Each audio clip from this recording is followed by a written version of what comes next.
রাজার নীতিই হলো রাজনীতি, কিন্তু সেই রাজাই যখন রাজত্বের 14 বছর পরে ফিরে আসে তখন কোন রাজনীতির সামনে তাকে পড়তে হয়? Hi, this is Hastolipi originals. এখন আপনাদের সাথে আলোচনা করব আবার রাজনীতি অর্থাৎ রাজনীতি ওয়েব সিরিজের সিজন 2 নিয়ে। এরকমই বাংলায় সমস্ত সিরিজ এবং সিনেমার রিভিউ শুনতে সাবস্ক্রাইব করুন আমাদের চ্যানেলটিকে এবং কমেন্টে জানান আমাদের এই রিভিউ আপনাদের কেমন লাগছে।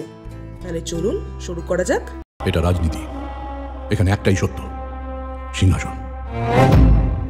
গল্প স্পয়লার না দিয়ে ছোট করে বলতে গেলে বলতে হয়, আগের সিজনে আমরা দেখেছি রথীন ব্যানার্জি মারা গেছেন। এই সিজনে দেখানো হচ্ছে ঠিক 9 মাস পরে রথীন ব্যানার্জির স্ত্রী মল্লিকা ব্যানার্জি লোকসভা নির্বাচনে দাঁড়িয়েছেন।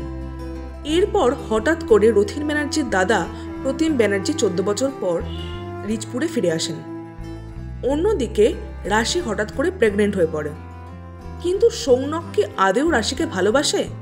তা জানতে হলে এই সিরিজটাকে আপনাদের দেখে নিতে হবে। 7 এপিসোডের এই সিরিজটা দেখতে আপনাদের 2 ঘন্টা থেকে 2.5 ঘন্টা সময় লাগবে। এই সিরিজের গল্পটা ডিরেক্টর সৌরভ চক্রবর্তী এত সুন্দরভাবে ডেসক্রাইব করেছেন যে আপনারা একটুও বোরিং ফিল করবেন না। সিরিজটা দেখতে শুরু করলে এক নিঃশ্বাসে আপনারা শেষ করে ফেলতে পারবেন। আউট অফ 5 চিত্রনাট্যকে আমি 4.5 দেব। সিরিজের গল্পের সাথে আমাদের বাস্তব জীবনের রাজনীতির আমরা প্রচুর মিল খুঁজে পাই। বর্তমানে পশ্চিমবঙ্গ তথা ভারতের রাজনীতিতে যে দৃশ্যপট চিত্রায়িত হচ্ছে সেই চিত্রর কিছু অংশ এই সিরিজে ফুটে উঠেছে। যেমন কোনো সেলিব্রিটি রাজনীতির কিছু না বুঝে রাজনীতিতে ঢুকে যাচ্ছে বা চিট ফান্ডে টাকা তছরূপের ঘটনা এই সিরিজে দেখানো হয়েছে, যার ফলে দর্শক এই সিরিজের সাথে কানেক্ট করতে পারে এবং দেখতে বেশ ভালো লাগে। আউট অফ 5 এই আইডিয়াগুলোকে আমি 3.5 দেব। অভিনয়ে সবাই বেশ ভালো, বিশেষ করে কনিনিকা বন্দ্যোপাধ্যায় রাগের মুহূর্তগুলোতে বেশ ভালো অভিনয় করেছেন।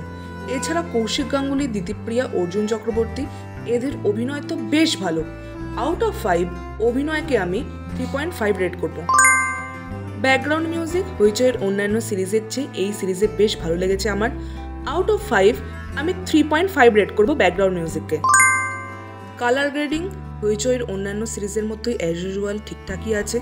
আউট অফ 5 আমি 3.5 রেট করব। ওভারঅল এই সিরিজটা আমার তো বেশ ভালো লেগেছে। আগের সিজনের মতো সিজন 2টাও বেশ ভালো তৈরি করার চেষ্টা করেছে সৌরভ চক্রবর্তী।